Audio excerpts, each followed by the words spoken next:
dekomposisi, pengenalan pola, abstraksi, dan algoritma. Yang ketiga, menghubungkan berpikir komputasional dengan kegiatan coding dan kecerdasan artifisial.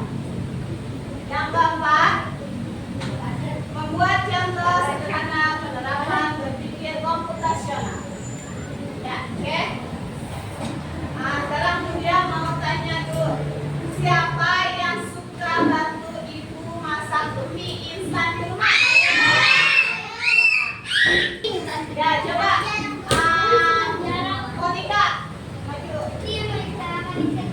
Jelaskan coba langkah-langkahnya seperti apa buat mie instan. Pertama,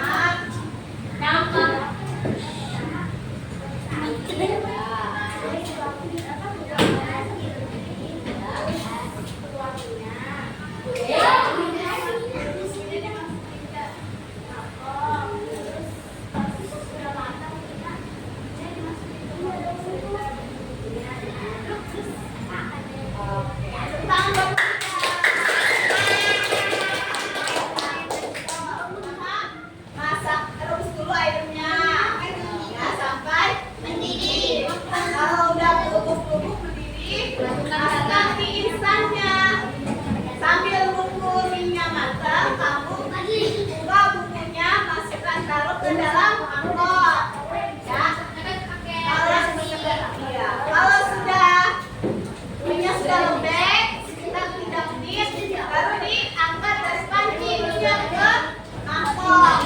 Kalau mie kuah, jangan lupa tambahkan kuahnya, airnya.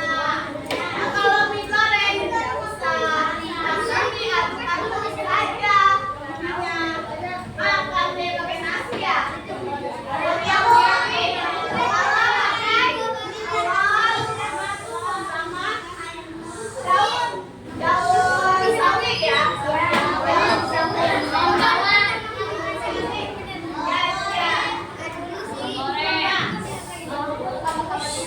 Tangkap suara. Jangan ngobrolnya kenapa sih? Kemudian komputer tapi menjelaskan tentang masak mie instan. Nah ini dia. Dengarkan baik-baik ya. Tidak ada yang komentar. Dengarkan dulu. Nanti komentarnya mau bertanya setelah terakhir. Setelah dia selesai menjelaskan. Ini juga pelajarannya sudah. Berpikir komputasional itu apa sih? Kenapa kita perlu berpikir komputasional? Maksudnya apa? Berpikir komputasional membantu kita memecahkan masalah dengan logika dan sistematis. Ya. Jadi kamu akan memiliki kemampuan berpikir dapat menyelesaikan permasalahan atau persoalan sehari-hari dengan menggunakan teknik ilmu komputer. Ya. Nah, sekarang kita sudah masuk ke abad 21 tahun 2025. Nanti kalau kamu sudah dewasa, sudah bekerja, semua sudah teknologinya sudah semakin canggih. Jadi dari sejak dini, sejak kamu SD sudah diajarkan berpikir komputasional. Ya. Jadi berpikir komputasional merupakan kemampuan menyelesaikan solusi masalah secara logis dan sistematis sehingga dapat diproses oleh manusia. Gimana caranya? Dengan mengidentifikasi pola, ya, dan membuat algoritma untuk menyelesaikan masalah. Jadi untuk mendorong kreativitas dan pemikiran kritis yang penting untuk menciptakan solusi baru di bidang teknologi dan kehidupan sehari-hari. Oke, prinsip berpikir komputasional ada 3. Yang pertama dekomposisi, yang kedua abstraksi, yang ketiga pola. Dekomposisi, apa itu dekomposisi? Membagi masalah besar menjadi bagian-bagian kecil.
ya, supaya kita bisa menyelesaikan masalahnya.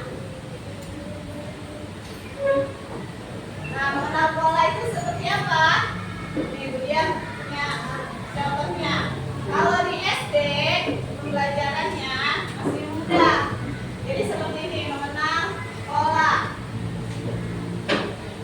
Yang lingkaran warna merah nomor 2, yang segitiga warna biru nomor 3, love yang hati warna krem nomor 4, ketupat belah ketupat ungu warna nomor 5, persegi 4 hijau warna 6. Nah, kamu bisa jumlahkan ya. Tadi yang merah lingkaran nomor berapa? 3. Yang lingkaran merah 2. Ini 2 tambah 3 arti 4. Kita jumlahkan 2 tambah 3 tambah 4 9. Berarti hasilnya 9. Jadi seperti itu mengenal pola ya. Ya. Nah, ada lagi contoh yang kedua. Mencari kesamaan. Nah, cari yang sama. Misalnya yang pink ada berapa? Ini 1, 2, 3, 4, 5. Ya, seperti itu. Nah, ada lagi deret. Deret angka. Kita menghitung dengan deret angka. Ini 2, 4, 8, 16. Kemudian berapa? Kita pikirkan nih. 2 ke 40 menjadi berapa ya? Dikali 2 dikali 2 4 dikali 2 8 dikali 2 Nanti setelah 16 berapa? Ada yang tahu? 16 dikali 2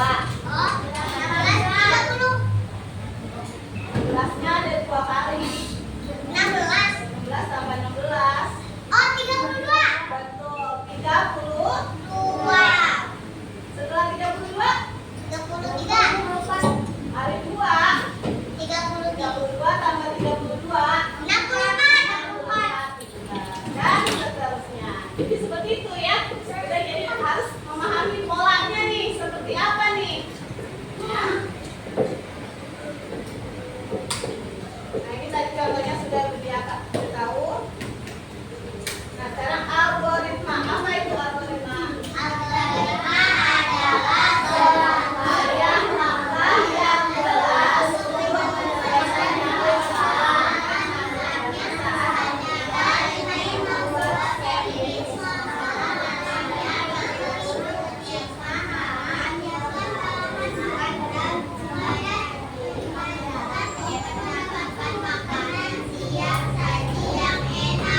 Jadi algoritma itu serangkaian langkah-langkah yang jelas ya untuk menyelesaikan suatu masalah. Jadi seperti tadi Monica menjelaskan langkah-langkah membuat mie instan. Kalau salah, hasilnya pasti gagal. Sama seperti algoritma, kita harus menjelaskan langkah-langkahnya. Kalau salah, gagal. Contoh sederhananya, saat mengikuti resep memasak ya, mama kamu misalnya mau bikin donat, ikuti resepnya di Google. Harus kasih terigunya berapa gram, menteganya berapa gram, telurnya berapa butir ya, pakai ragi. Nah, kalau misalnya ada bahan yang kurang takarannya atau kamu lupa masukkan menteganya, pasti hasilnya tidak enak, bentuknya jadi gak karuan. Bukan donat malah jadi batu misalnya, karena terlalu keras. Jadi seperti itu ya. Oke, kesimpulannya nanti. Nah, sekarang dia akan membagikan tugas setiap kelompok.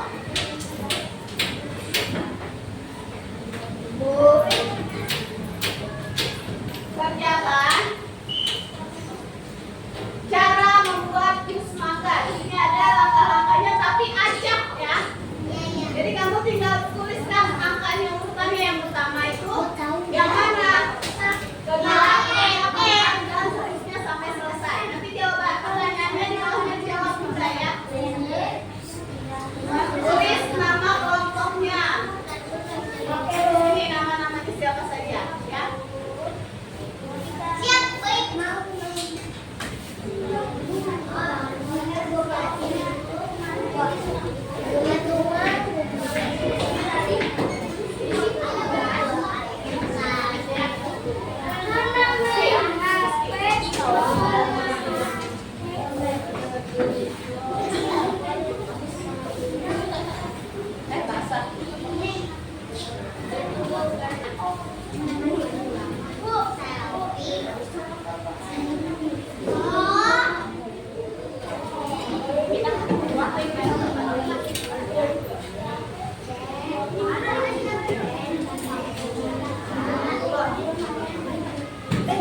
Wow.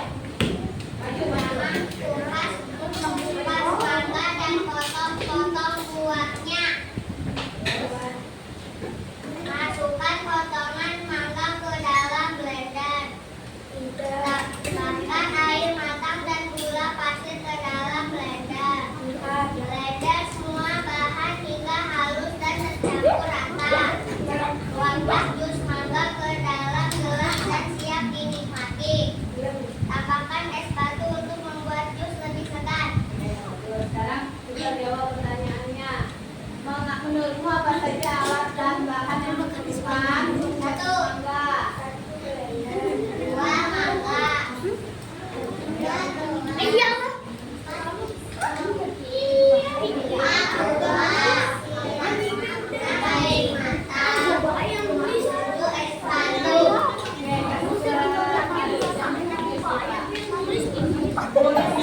Apa saja manfaat mangga? Akan jawab soalnya.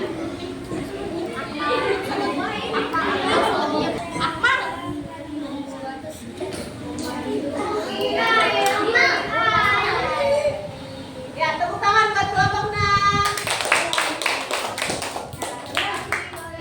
Love you. Oke, dari presentasi teman kalian tadi di depan, apakah langkah-langkahnya sama dengan diskusi kalian, kelompok kalian masing-masing? Ya. Ya. Nah, yang pertama kupas mangga dan potong buahnya.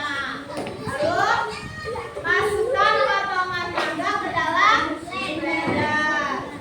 Yang ketiga, tambahkan air matang dan gula pasir ke dalam blender. Yang keempat, blender semua bahan hingga halus tercampur rata.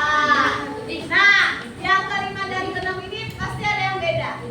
Ada yang menambahkan es batu dulu untuk membuat jus lebih segar. Ada juga yang tuangkan jus dulu ke dalam gelas dan siap dinikmati, baru setelah itu masukkan es batu. Nah, itu nggak apa-apa. Itu opsional, boleh di blendernya dulu.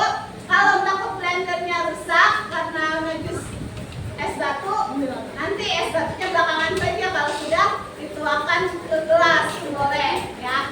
Tapi yang penting itu langkah-langkahnya dari mengupas mangga, masukkan ke blender sampai tuang air matang dan gula pasir itu harus sama. Karena kalau tidak, nanti hasilnya tidak enak, tidak bagus. Ya.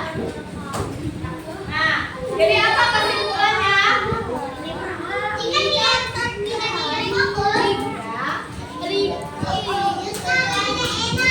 Ya kan tidak enak ya, betul, bagus. Jadi kesimpulan dari pembelajaran ini, kesimpulan dari pembelajaran kita hari ini, coding itu mirip dengan menyusun langkah-langkah dalam kehidupan sehari-hari atau algoritma. Sama seperti membuat jus mangga, kita harus menentukan urutan kegiatan dari awal sampai akhir hingga selesai. Jika urutannya salah atau ada langkah-langkah yang terlewat, maka hasilnya tidak akan sesuai harapan. Ya, ini sama dengan coding. Program bisa error atau berjalan tidak benar kalau kita salah langkah-langkahnya. Ya, setiap langkah harus jelas, sederhana dan terstruktur agar mudah dipahami dan bisa dijalankan oleh orang lain atau komputer. Ya. Kreativitas dan logika berjalan bersama karena siswa belajar berpikir runtut sekaligus bisa memberi variasi. Ya, misalnya seperti menambahkan gula, tadi ada yang mau menambahkan susu, ya, dan juga es batu supaya lebih enak. Jadi intinya coding melatih kita berpikir runtut, logis, dan sistematis. Melatih kita untuk berpikir apa? Logis, dan sistematis dalam menyelesaikan